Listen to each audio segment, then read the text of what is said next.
Hello friends, मैं रीना आज आपका स्वागत करती हूँ आपके ही अपने चैनल पहेली विद फन में। तो बात करते हैं एक माँ की।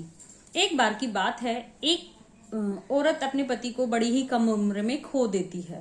उसके 2 बच्चे होते हैं। वह बड़ी ही मेहनत से अपने दोनों बच्चों की परवरिश करती है, उन्हें सभी संस्कार देती है, उन्हें इस योग्य बनाती है कि उन्हें अपने जीवन में कभी किसी के सामने हाथ ना फैलाना पड़े।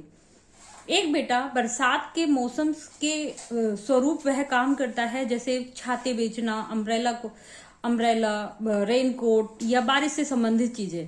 और दूसरा बेटा काम करता है अचार पापड़, जो कि धूप से रिलेटेड होता है, जिसका धूप के बिना काम नहीं हो पाता। तो एक बार बड़े बेटे का काम नहीं चल रहा था, क्योंकि बहुत तेज धूप थी और उसका सारा काम जो भी था वो बारिश से था कि अगर बारिश आएगी तो उसके छाते बिकेंगे, उसके रेनकोट बिकेंगे। तो माँ अब भगवान से कहती है, हे भगवान, प्लीज आप बारिश कर दो कि मेरे बेटे का काम चल जाए। भगवान जी बारिश कर देते हैं। जैसे ही बारिश आती है, माँ का मन फिर से विचलित होता है और वह कहती है, भगवान जी आपने बारिश तो कर दी, पर अब मेरे उस बेटे का क्या जिसका अचार और पापड़ का काम है। वह अचार और पापड़ अगर नहीं सुखाएगा, नहीं बनाएगा तो वह बेचेगा क्या। तो भगवान जी वापस कहते हैं, अरे ये क्या हुआ। भगवान जी वापस धूप ले आते हैं, लेकिन माँ तो माँ होती है, वह फिर से विचलित हो जाती है कि भाई मेरे अब दूसरे बेटे का क्या होगा। यह दिन प्रतिदिन होता रहा और वह हमेशा दुखी रहने लगी। अगर बारिश आए तो दूसरे बेटे का काम ना चले, और धूप आए तो पहले बेटे का काम ना चले।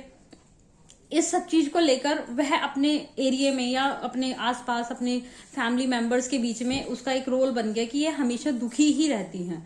तो उसके बाद एक दिन एक बाबा आए, उन्होंने कहा कि ये हमेशा रोती ही क्यों रहती है।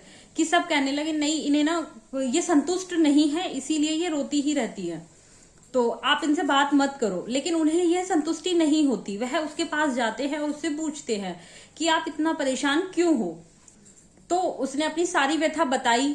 तो उन्होंने कहा, आप एक बात सोचो, जब आप बारिश आ रही है तो सिर्फ आप उस बेटे के बारे में सोचो जो कि उस बारिश के आने से बहुत खुश है, तो शायद आप बहुत खुश रहोगे। और जिस दिन धूप आती है तो आप बारिश वाले बेटे के बारे में मत सोचो, आप फिर अचार और पापड़ वाले बेटे के बारे में सोचो, तो उससे आप हमेशा खुश रहोगे।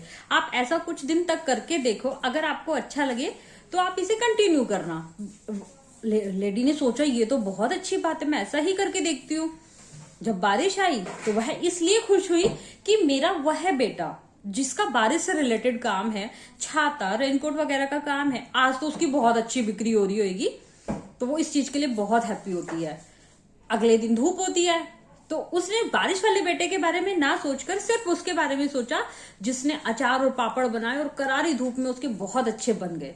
वह इसलिए खुश हुई कि चलो आज मेरे इस बेटे का काम बहुत अच्छा है। उसने ऐसा ही किया और वह हमेशा खुश रहने लगी। इसीलिए आज की मेरी कहानी से सिर्फ आपको मैं यही समझाना चाहती हूँ, हमें हर परिस्थिति में, हर माहौल में, हर जो भी हमारे चारों तरफ चल रहा है, हमें सिर्फ उसके अंदर खुशियां ढूंढनी चाहिए। क्योंकि हमारे जिंदगी में दुख काफी हैं, हम अगर उन सब चीजों को देखेंगे तो हम कभी भी खुश नहीं रह पाएंगे। तो करिए ऐसा जो देखकर दुनिया आपके जैसा करना चाहे। अगर आपको मेरी कहानी अच्छी लगी हो तो प्लीज इसे लाइक, शेयर और सब्सक्राइब करना ना भूले। धन्यवाद।